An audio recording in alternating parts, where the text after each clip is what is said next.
Hello friends, मैं हूं मिथुन। आप देख रहे हैं क्या स्टार स्टडी क्लास से आप या स्टार्ट भी था। आप सभी को नए वीडियो पर स्वागत करते हैं। आज मैं आपको बताएंगे जो आपतन दर्पण का उपयोग, जैसे आपतन दर्पण का उपयोग कहाँ कहाँ कर सकते हैं। जैसे आपतन दर्पण होता है, दुनिया में जितना भी आपतन दर्पण, उसका उपयोग कहाँ कहाँ हो रहा है, कहाँ कहाँ करते हैं। आपको एग्जाम में पूछेगा जो आपतन दर्पण का दो उपयोग लिखे दो उपयोग लिखे ऐसे ऐसे। तो आपको एग्जाम के लिए इम्पोर्टेंट है और अपना समझने के लिए भी इम्पोर्टेंट है। तो इसको समझने के लिए पहले क्या करना पड़ेगा, पहले तो क्वेश्चन आपको समझना पड़ेगा। आपतन दर्पण किसे कहते हैं, पहले ये भी आपको समझना पड़ेगा। आपतन दर्पण उसे कहते हैं, आपतन दर्पण में हमेशा सीधा प्रतिबिंब बनाता है। क्या बनाता है? सीधा सीधा प्रतिबिंब। या लेंस नहीं है, लेंस दर्पण में अंतर होता है, नहीं तो कंफ्यूज कर लीजिएगा लेंस या दर्पण, ये दोनों में मिला मिला के कहिएगा जो आपतन में तो हमेशा उल्टा होता है, तो लेंस में होता है। अब जाइएगा क्या हुआ, लेंस में तो मैं दर्पण में कंफ्यूज चलेगा बाबू, मेरा दर्पण और लेंस ये दोनों में अंतर होता है बाबू। तो इसलिए आपको क्या दर्पण समझा रहे हैं। दर्पण में देखिए, अब आपतन दर्पण का उपयोग कहाँ कहाँ कर सकते हैं, ये भी आपको। आपतन दर्पण किसे कहते हैं? जिसमें सीधा प्रतिबिंब बनेगा लेकिन बड़ा प्रतिबिंब बनेगा। सीधा बनाएगा लेकिन इसमें बड़ा प्रतिबिंब बनाएगा, आपको समझना ही पड़ेगा इतना। तो आपतन दर्पण किसे कहते हैं? आपतन दर्पण उसे कहते हैं जो बाहर से पेंट किया हो, बाहर से पेंट किया हो उसे आपतन दर्पण कहते हैं। और उसका प्रतिबिंब कैसा बनाएगा? बड़ा और सीधा सीधा प्रतिबिंब बनाएगा, इतना आपको समझना पड़ेगा। लेंस में इनमें कंपेयर नहीं कीजिएगा। चलिए क्वेश्चन स्टार्ट करते हैं। आपतन दर्पण का उपयोग, तो आपतन दर्पण का निम्नलिखित उपयोग हो रहा है। अभी जितना भी समझ रहे हैं आपतन दर्पण का उपयोग कहाँ कहाँ होता है, आपको आज मैं आपको पूरा समझा देंगे। आपतन दर्पण का उपयोग कौन कौन आदमी कर रहा है, चाहे कौन ऐसा चीज है जहां उपयोग कर रहे हैं आपतन दर्पण का, आपको आना चाहिए समझ। चलिए, आपतन दर्पण का उपयोग, तो निम्नलिखित उपयोग है, कहाँ क्या कर सकते हैं। तो आपतन दर्पण का उपयोग निकट रखी वस्तु को देख सकते, जैसे निकट ही रखा हुआ वस्तु है, इसको हम देख के उपयोग कर सकते हैं।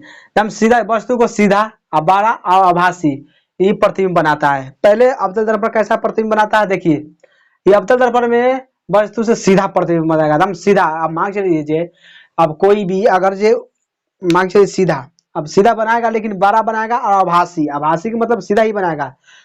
अब सीधा, अब मान के लीजिए कोई भी गाड़ी लेने जा रहा है, अब उसको उल्टा बताएगा तो वो तो मार देगा धक्का। अब धक्का मार देगा तो दिक्कत होने वाला है। तो इसलिए आपतन दर्पण का कैसा प्रतिबिंब बनाएगा? वस्तु से सीधा वस्तु रहेगा जैसे ही दिखाएगा, और बड़ा बनाएगा और आभासी प्रतिबिंब बनाता है। आपको इतना आपको याद पहले करना पड़ेगा। कहेगा आपतन दर्पण का प्रतिबिंब कैसे बनाता है? सीधा, वस्तु से सीधा, बड़ा और आभासी, ये तीनों बनाता है। वो बनाने के बाद इसीलिए बकायदा वाले आपतन दर्पण का उपयोग किया जाता है। इसको उपयोग बनाया जाता है कहाँ? दाढ़ी बनाने के लिए दर्पण। अब जैसे दर्पण होता है आईना, उसको कौन दर्पण आता है? अवतल दर्पण। ये उत्तल नहीं रहेगा, अवतल दर्पण है, सीधा प्रतिबिंब बनाएगा। मतलब मान के चलिए जो उल्टा रहेगा तो ऐसे ऐसे कीजिएगा तो काटेगा इधर तो कट जाएगा इधर, और कट जाएगा तो इधर से ब्लेड भी लगेगा। तो आपको पहले समझना पड़ेगा जी अवतल दर्पण हमारा होना चाहिए, ना तो हम काट लेंगे दाढ़ी, दाढ़ी नहीं चमड़ी कट जाएगा। तो आपको समझना आना चाहिए। तो क्या है, दाढ़ी बनाने के लिए उपयोग किसको किया जाता है? तो अवतल दर्पण को। इतना आपको समझ आ गया। दाढ़ी बनाने में किसको उपयोग किया जाता है? अवतल दर्पण को। टॉर्च, वाहन के लिए हेडलाइट लगा रहता है, या सर्च लाइट में लगा दर्पण क्या कहलाता है? अवतल दर्पण कहलाता है। जैसे टॉर्च, टॉर्च वाहनों के हेडलाइट में लगा रहता है, टॉर्च फोकस, वो जितना लाइट लगा रहता है, और हेडलाइट तथा सर्च लाइट ये सब क्या होता है? अवतल दर्पण का बना रहता है। किसका? अवतल दर्पण का। उसके बाद रोगियों को नाक, कान, गले, इस सब दांत को आदि से जांच किया जाता है। क्या करता है? जांच विशेषज्ञ कर रहा है, मान के शीशा से देखकर जांच करता है। वो कौन सा दर्पण रहता है? अवतल दर्पण रहता है। तो डॉक्टर भी यूज कर रहा है कौन? अवतल दर्पण। तो आपको समझ आ गया होगा जे अवतल दर्पण का उपयोग कहाँ कहाँ कर सकते हैं। तो अवतल दर्पण का उपयोग पहले कैसा रहता है? तो सीधा रहेगा लेकिन बारह। मान के चलिए रोगी अगर ये दांत है, ये क्या है? दांत है। ये क्या है? दांत है। अब दांत है, इसमें कीड़ा लगल है। अब कीड़ा लगल है, अब कीड़ा लगल है तो इसको जांचने के लिए तो हमरा अवतल दर्पण का उपयोग करेंगे। अवतल दर्पण का उपयोग करेंगे तो इसमें अब छोटा प्रतिबिंब बनाएगा। तो इसे खुद क्या होता है, इसमें कीड़ा तो खुद छोटा होता है, एकदम छोटा से छोटा।